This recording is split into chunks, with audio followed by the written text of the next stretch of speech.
I want to go across live to the accident site in Balasore in Odisha. Joining us from there as our West Bengal Bureau Chief Indrajit Kundu. Joining him is our colleague Ritvik Mondal from the accident spot. Indrajit, to you first.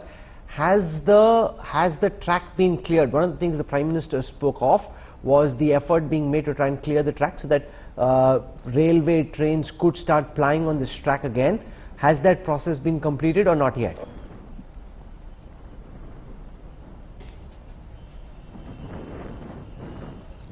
The process is underway, but it will take quite a lot of time because it's quite a Herculean task, Rahul, to remove all these massive, compartments which are completely mangled and lying on top of each other. The visuals speak for themselves. Just a short while back, about 5 minutes back, we saw, the Yashwantpur Express, which was the third train in this entire collision that was finally pulled away through the track.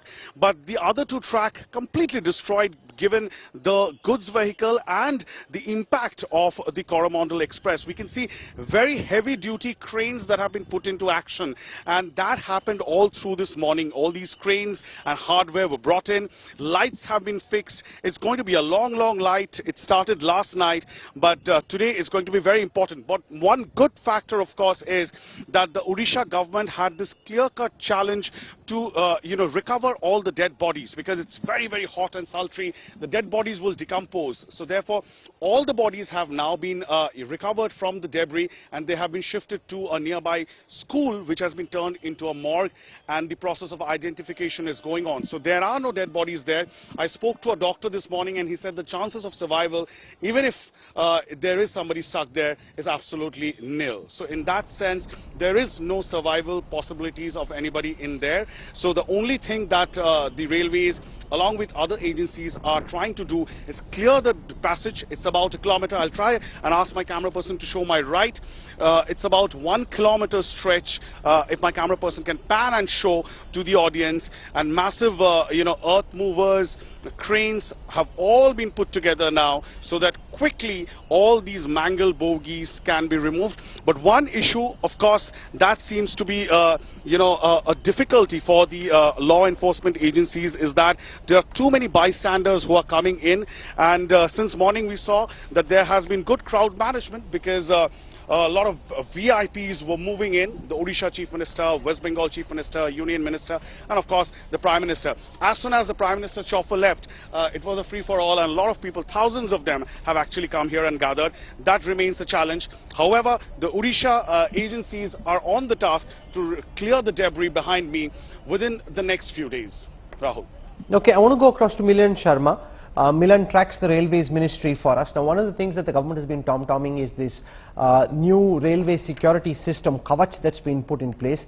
And the whole idea of Kavach is that it acts as an automatic train protection system, which could have potentially prevented this kind of an accident. Now, the railways in India has a total route length of 68,000 odd kilometers, out of which Kavach has been installed only on 1,455 kilometers so far. So this anti-collision system, which could have potentially prevented this accident, hadn't been installed, and this government has been claiming that railway safety is one of their biggest achievements. Well, that's right, Rahul. In the information that we have, the Kavach system was not operational on this particular route in Balasore, where the Yashwantpur Howrah Express and the Coromandel Express lines were passing through.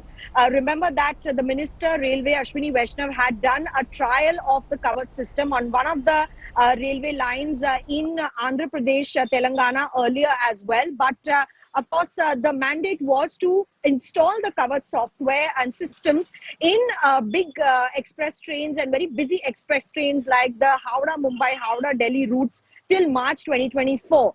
And perhaps in this particular matter, it's not just the Kavach systems that would have worked, but a joint inspection report that has come forward has also mentioned how signals were given and received between the two trains, but still the train landed up going from the up line to the loop line. Now, there are train lines that are up and down, going from one side to the other side, but there was already a good strain on the loop line. That is where the Coromandel Express ended up going instead of going on the up line, despite the signals. When you say ended up going, the train given. can't go by itself, right? So obviously something went wrong. Is this the responsibility of the person who's piloting that particular train, or is this the responsibility of the signaling team that's supposed to keep an eye on which train is on which track at that time?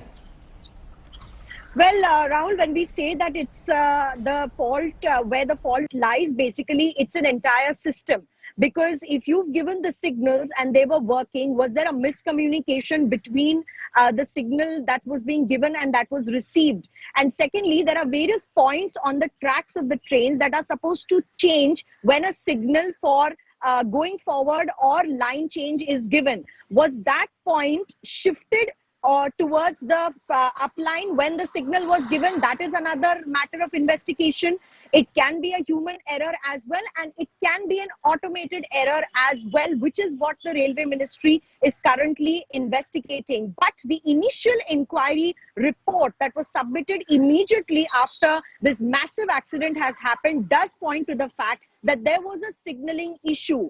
And whether this issue is completely a human error or an automated error is certainly a matter of investigation, for which a report will be submitted to the ministry. But it cannot be ruled out, because signals in India, largely railway signals, are automated, but there is a requirement of staff that runs the signaling department, as well as those loco pilots who have to look at the signals that have come and follow them and not change lines wrongly, is what has happened in this particular case, where the loco moved from the upline to the loop line where the goods train was stationed. It got derailed.